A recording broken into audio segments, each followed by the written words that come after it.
Giraffe. Ko mukadzi wako kutenderedza varume kuti wange manduwe azobatwa kamda. Asungwa manje. Asungirwe kompana wangu. Kushaya magaro kunosungisa here. Anzi fraud baba. Anzi akadya mari dzevanhu dzemarounds dzeproperty. Meno zvinongotaura ipapo kuti marounds api aya. Vakomana ka. Murombe abereke. Nezuro guru rake nasi mujeri. Saka toenda neguru rake remukati. Ameno taikechesa here. Kune varume varongochema pasocial media. Guru redu vakomana, guru redu raenda. Baba, hazvina kumira mushe baba. Ndo anonzi mamepo mbono. Mamepo ake asumudza magaro mudenga mbono. Kore rino zvakaoma. Mudara, ameno, vanhu varingoti hanzi akadya mari dzevanhu mudara.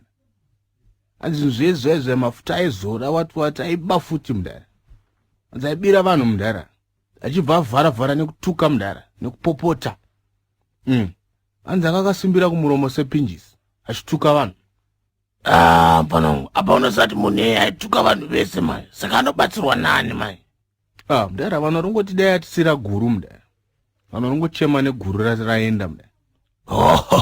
Ko guru rinogosara sei? Handiti guru ndo rakaita kuti apiwe zita raakapiwa here riri pachitupa pake mbono. Inyaya yeguru rakairoro. Hana chimbuko, ane guru ko.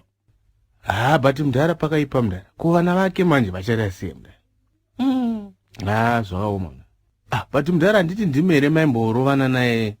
Handiti maimborova guru rera 25 strokes here, 25 rounds mudara. Indeke munobatsira mudara chimoko chenyu chakunyura kamudara. Pindirai mudara. Iwe taura pasi mbono kuenda kupolisi nini? Ndobva tonzi newewo boyfriend yacho. Ndiite izvozvo mbono. Ngabate zizo natinashe. Ani ndo vakachata nawo vachidya mari dzevanhu. Vapiwe mari nemufeso wegwembe. Ina ndiite izvozvo mbono. Ndisiye zvangu ini. Maramba mudara.